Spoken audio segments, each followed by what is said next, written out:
নির্বাচনী ব্যবস্থায় সংস্কার ছাড়া জাতীয় সংসদ নির্বাচন চায় না জামায়াতে ইসলাম।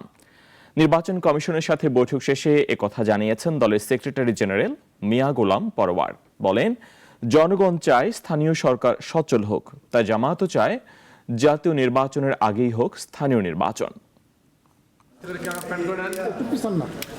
দলের আয় ব্যয়ের হিসাব জমা দিতে সবশেষ 2011 সালে নির্বাচন কমিশনে এসেছিল জামায়াত ইসলাম। আদালতের নির্দেশে নিবন্ধন বাতিলের পর আর এমুখো হয়নি দলটি। দলের আইনজীবীরা যখন নিবন্ধন ফিরে পেতে আদালতে লড়ছে, তখন 12 বছর পর আবার কমিশন অঙ্গনে পা রাখল দলের শীর্ষ পর্যায়ের নেতারা।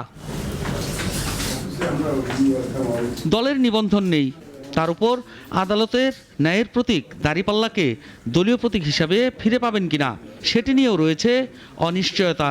এই আবহে নির্বাচন কমিশনের সাথে বৈঠকে বসে দলের শীর্ষ নেতারা। প্রায় 2 ঘন্টা বৈঠক শেষে দলের সেক্রেটারি জেনারেল জানান, জাতীয় নির্বাচন নিয়ে 23 দফা প্রস্তাব করা হয়েছে। সেখানে জাতীয় নির্বাচনের আগে নির্বাচনী ব্যবস্থায় সংস্কারের দাবি জানিয়েছে তারা। No election without reform. আমাদের পরিপূর্ণভাবে অন্তত নির্বাচনী প্রক্রিয়ার সঙ্গে যে সমস্ত অর্গান এবং বিভাগগুলো রাষ্ট্রের জড়িত, সেগুলোকে সংস্কার করেই জাতীয় সংসদে নির্বাচন করতে হবে। তা না হলে এই নির্বাচন নিরপেক্ষ হবে না, অবাধ হবে না। পূর্বের যে 3টা নির্বাচনে জনগণ ভোট দিতে পারে নাই, সেই নির্বাচনেরই পুনরাবৃত্তি ঘটবে। জাতীয় নির্বাচনের আগে স্থানীয় নির্বাচনের পক্ষে দলের অবস্থানের কথা জানিয়ে রাজনৈতিক দলের নিবন্ধন আইন বাতিলের দাবি করেন তিনি।